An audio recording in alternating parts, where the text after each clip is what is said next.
Hello everyone and welcome back to my playlist of pathology. Today we are going to discuss microscoping polyangiitis. हम blood vessels की pathology discuss कर रहे हैं medium robin से और vasculitis हमारा topic है. So microscopic polyangiitis is necrotizing vascular यानी यहाँ जब blood vessels involve होंगी so there will be necrosis of the blood vessel wall. It generally affect capillaries, इसीलिए इसका नाम माइक्रोस्कोपिक है. So this is so far the first one जहां मैं कैपिलरीज की बात कर रहा हूं. ठीक है, it also involves arterioles and venules, but you know this is your artery से you get these small arterioles, then there are lot of capillaries, then venules and then the vein. So ये region primarily affect होता है by microscopic polyangiitis. Okay, the arteries are involved, so this is basically the involvement of the arteries. It also is known as hypersensitivity vasculitis or leucoclastic vasculitis. So अभी देखते हैं इसका कोई particular reason होगा. So unlike polyarteritis nodosa (PAN), all lesions of the microscopic polyangiitis tend to be of the same age in the given patient. यानी सारे lesions एक साथ होते हैं. So polyangiitis, multiple blood vessels are involved.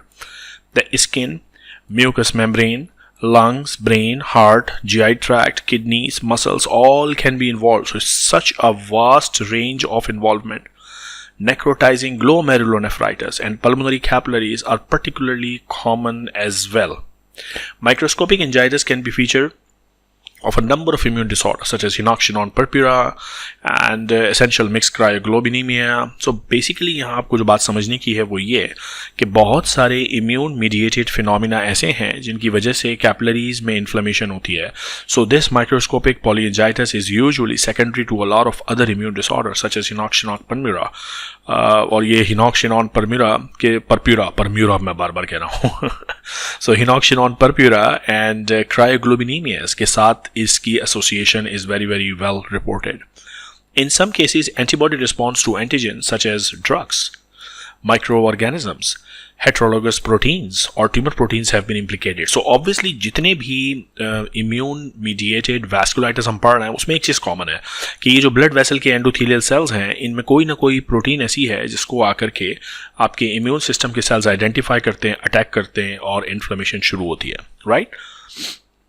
Okay, now these reactions can either lead to immune complex deposition or trigger the secondary immune response, which are pathogenic. Indeed, most of the cases of microscopic polyangiitis are associated with ANCA, MPO, these sort of antibodies, and recruitment and activation of neutrophil is probably responsible. So, ज़ाहिर है इस पूरे paragraph का मतलब simple ये है कि there is immune mediated reaction within the blood vessel wall. So if this is the blood vessel wall, कोई ना कोई protein identify हो रही है. This is either subsequent to any drug such as penicillin. So penicillin के कुछ epitope ऐसे हैं जिसके against आपके immune cells activate हुए and these antigens in the endothelial cell mimic those epitopes. So now the activated immune cell also attack these small epitopes in the blood vessel wall and hence the whole inflammatory reaction starts. Okay?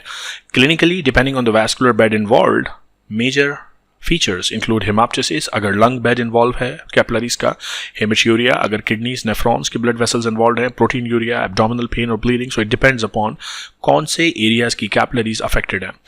With the exception of patients with widespread renal or CNS involvement, immunosuppression and removal of the offending agent induces durable remission. यानी अगर एक दफ़ा CNS involve हो गया और kidneys involve हो गई तो फिर इम्यूनोसप्रेशन इतना अच्छे से काम नहीं करती. Okay, but if these two systems are not involved then giving anti-inflammatory, shutting down your immune system by either steroids or some other anti-inflammatory stuff and removing the offending agent. The offending agent you have to identify in the history.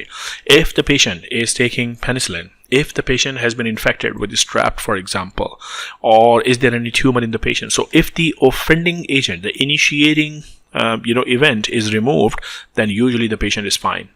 Okay? Morphologically, microscopic polyangiitis is characterized by segmental fibrinoid necrosis. So there is like hyaline glass cartilage type of thing. So fibrinoid necrosis is there. Transmural, यानी पूरा vessel wall involved है. These lesions resemble those of the polyarteritis nodosa but spare the medium and large size arteries. This is more common in capillaries, also in arterioles and venules.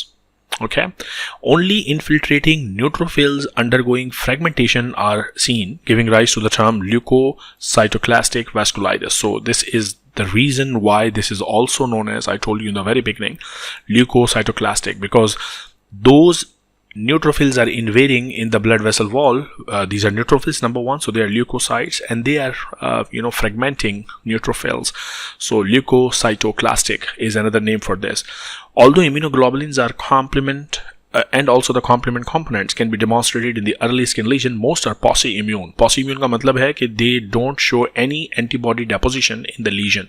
So if this is the blood vessel, this is the lesion here in the endothelial cell, you cannot identify any immunoglobulin there. So this is why they are called pauci-immune. Okay, so simple stuff but important stuff. Microscopic, her arthritis को याद रखने के लिए उसके नाम में कोई ना कोई हिंट है. सो माइक्रोस्कोपिक में for example I will immediately catch it up कि ये कैपिलरीज वाली डिजीज है. पॉलीएंजाइटिस यानी ये बहुत सारे वेसल्स को इन्वॉल्व करती है. आप देखें ना कितनी बड़ी इसकी रेंज है. It involves kidney, it involves lungs, it involves GI tract, बहुत सारे बॉडी के कैपिलरी बेड्स को it can affect. So that's all about polyangiitis, microscopic polyangiitis. And if you like the video please share it with your colleagues. Take care of yourself. आपसे मिलता हूँ अगली video में.